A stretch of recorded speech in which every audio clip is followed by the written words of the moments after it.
Hey, what's up guys? Welcome back to the fish room. My name is Travis and welcome back to another video.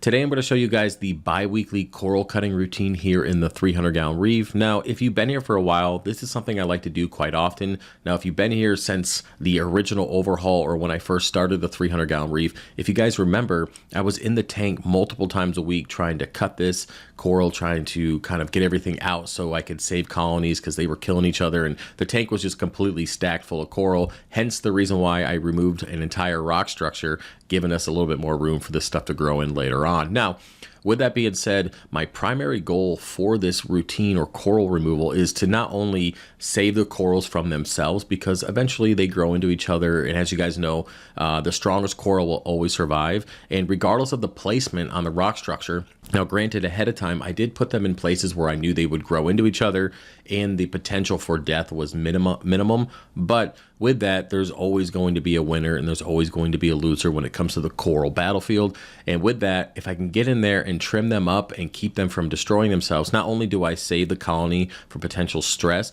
but I also get that coral out on a frag plug, healed, and up on my website where you guys purchase it and support what I do here on YouTube.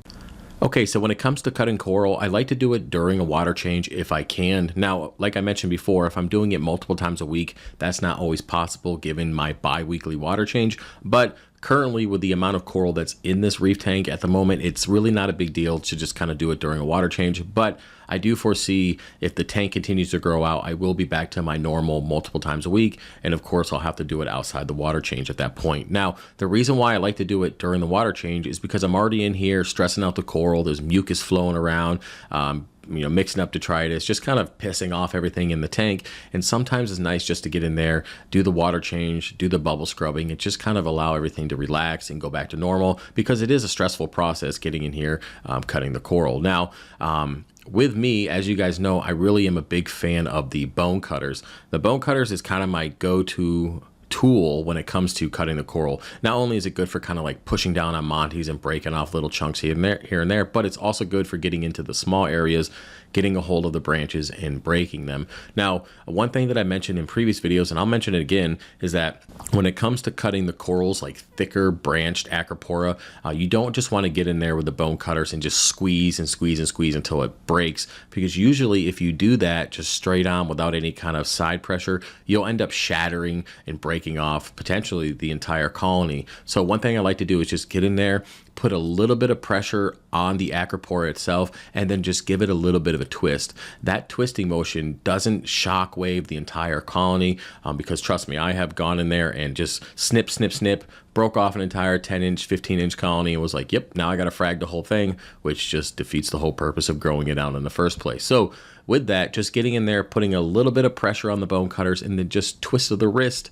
It reminds me of like a video or a meme or something, but just twist the wrist a little bit and you will break off that piece, and most likely you'll still be a hold of it. But just in case, make sure you get yourself some tongs, depending on how deep your tank is. I have these 18-inch tongs. I just get down there. I can reach the bottom of the glass if I need to. I'm still going to get my armpit wet, but I can at least get to the bottom of the 30-inch tank.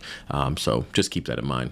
Okay, so let's go to move on to the thought process of what coral I should be cutting, when I should be cutting it, how do I go about it, and my overall plan for coral growth and kind of how I want them to form within the reef tank. So with that, when it comes to my colonies, I'm more of a bushy, round type of colonies. Now, the exception is some of these staghorns will kind of go off into left field and do their own thing.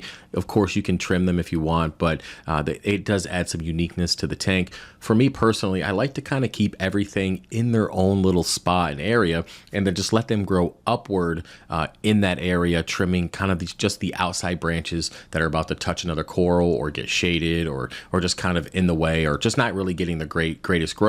I like to cut those and kind of get them out of the tank and on some frag plugs. Now, I like the rounder look just because, again, everything has its own little area. Now, of course, if this wasn't a business and I was just kind of a hobbyist doing my own thing and it didn't really matter to me if corals were growing into each other or kind of I wasn't trying to maximize the most growth and I guess branches and coral that I can cut in the future, I guess it would look different. The reef tank would look different. The colonies would, of course, look different because I would just let them do their own thing. But I have yet to ever do that. Even back in the 125, I knew I was going to sell that coral. So I don't think I've ever had a reef tank that I just let naturally grow the way it should. I've always been in there trimming the hedges. I guess you can call that, I guess the term for that is, I guess trimming the hedges, because essentially you do the same thing on those bushes out front, right? So I just kind of trim everything to kind of keep it round and in a ball shape, kind of keep it within itself. That way it's easy to not only let light pass through for corals that might be underneath it, but again, to control that growth, to be able to know when I should trim it, and then just again letting that stuff come out a little bit and then go upwards towards the light. And overall, I do think the reef tank still looks pretty good with it, but I guess someday I might have to create a reef tank that I just leave alone, let it do its own thing, and just kind of see how it turns out. But we'll see, and maybe we'll work on that in the future.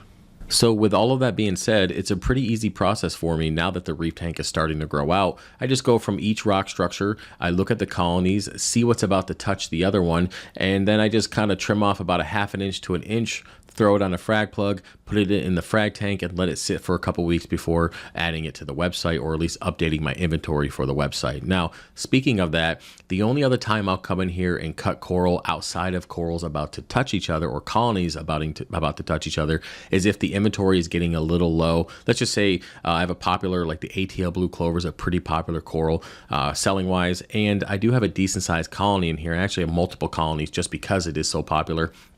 What I'll do is, if the inventory starts to get a little low, I'll come in here, cut off 10 or 15 frags, heal them up, and of course update the inventory once they are healed and ready to go. And again, outside of corals touching each other, that's the only other time I'll come in here and trim up anything. Okay, now that I've collected all the coral from the reef tank I want to frag up this time around, you guys can see that I did put it in a plastic bin with about 2 inches of salt water. Now, you guys have asked me in the past how long corals can sit out in the air before they end up dying, or you have issues with healing or stuff like that. And I'll tell you right now, 10 or 15 minutes from previous videos that you guys have seen, I've had 0 problems. But because I don't really know how long this process is going to take, given that I'm recording it and trying to kind of get some content out there for you guys, it's going to take a little bit longer than it usually does. So I figured I'd be safe and just get some water from the reef tank, let the coral stay in there. Now, there is a potential of having stress and just kind of them being pissed off and hurting each other during the process sitting in that water. But I think if it's all SPS and acropora, you're not going to have a problem. If you're to throw like a hammer or torch coral in the same water with your acros, that's probably a different story. So just keep that in mind if you plan on doing this process. Now, with that, you guys can see that I'm using these black frag plugs. Now, these are actually my 3D printed acro plugs. Now, I created them several years back before they went mainstream, and now everybody's creating them or making their own version of them. But long story short, there's a hole in them. It allows you to put a little bit of glue, allows you to stand up corals. They can heal. They can not, you don't really have to worry about them falling over. I am going to use the instant set as well, just because it does kind of it kind of gets the glue to harden up a little bit faster, so I can make this a quicker process and get the coral back in the reef. And with that, the acro plugs are just something that I continue to use. I do sell them on my website, and it's just one of those things that I use regardless of what's coming out there or what I can get outside, like ceramic ones or whatever. Because it does allow me to keep the coral prices a little bit lower. Now, I think at this point, I probably have the lowest coral prices on the internet. Most likely. I don't think anybody's doing 20 corals shipped for $300 in the United States. I don't think anybody's doing that. So, but again, I've been doing that for the last like 6 years, so it's not really anything new. But with that being said, when I use the acro plugs, I don't have to put that money into the ceramic ones or all the other frag plugs. I can simply just use my own, again, allow me to keep the price low for sale purposes. Now, with that, I do have a 1-inch version that I use for like Montiporas, stuff like that, bigger corals, big hydrophores, or any kind of plating coral. I like to use the 1-inch version of them. It doesn't have the hole, it's a little bit thicker, and again, it's just a standard 1-inch frag plug. So with that being said, this process is relatively easy. I just go ahead and put a little drop of glue in each one of the holes. I cut the coral to fit, and I just kind of put it in place, and I just continue the whole process. And then once all of them are filled up, I do a couple sprays of the instant set, again, to just make sure that it just kind of hardens up a little bit faster. Then I bring them over to the frag tank, put them in, and then they start the healing process. Well, guys, that's pretty much it for my coral cutting routine. As you guys can see, it's really not that complex. Now, granted, there is several years of kind of thought processes and setups behind what you guys saw today, such as coral placement. Like from the very beginning, if I really wanted to make this really easy, I could just put all my Planty Monty on one rock structure with just other montipores and things that get along. I could put all my acro staghorns on one rock structure, put LPS and all that kind of stuff on another one.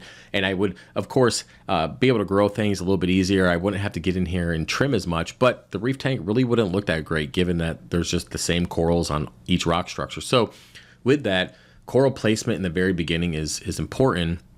And if you guys want me to make a video on that, I'll be happy to make it for you. But this whole situation, this whole process really starts from the very beginning with your 1-inch frags, knowing how that colony is going to potentially grow in the future, how it's going to get along with other corals. Those are all things that you can take in consideration if you plan on growing and selling coral to the extent that I do. Now, speaking of selling coral, a lot of you guys have messaged me over the years asking me if it's profitable, if it's worth doing. I would say selling coral in general could be very profitable, but only if you have an audience and potential buyers. A lot of people think that they can just start selling coral and you're just going to be fine. You're going to put up a website and just start selling them. It doesn't work like that. The only reason why I've been successful in my 3D printing business, as well as the one-on-ones, the bills, the veterans, and my coral business is because of YouTube. Views equal sales, sales allow growth, and it just keeps going on and on and on. The issue I have now is just being able to keep up with things, and that's why you guys haven't really seen me expand much more outside of what I'm currently doing because, well, I can't. I just don't have the ability. So for those of you who are looking to get into coral sales, start at local frag swaps. You can start a website, Instagram page, but you got to get out there. You got to be seen, or you're just not going to sell anything. It's not as simple as just making a website and selling coral and being successful. So have an audience, have a following, and then you can go from there and you should be pretty successful given the methods and kind of how you go about. I'm pretty transparent about how I do things, and I think that makes it a little bit easier as well. So yeah, that's pretty much it for the video, guys. Hopefully you enjoyed it and found it to be somewhat entertaining. If you have any questions or suggestions or anything you want to add to this video, feel free to put that stuff in the comment section. Don't forget to like the video as well so I can kind of get back on YouTube's favorable algorithm. I'm a little bit behind. So with that, if you guys want to support what I do here, check out my website, fishofhex.com. There's always sales. There's always 3D printing stuff. There's always something going on, and I'm always giving back to the community one way or another. So again, check it out, fishofhex.com, and I'll see you guys in the next video. Peace.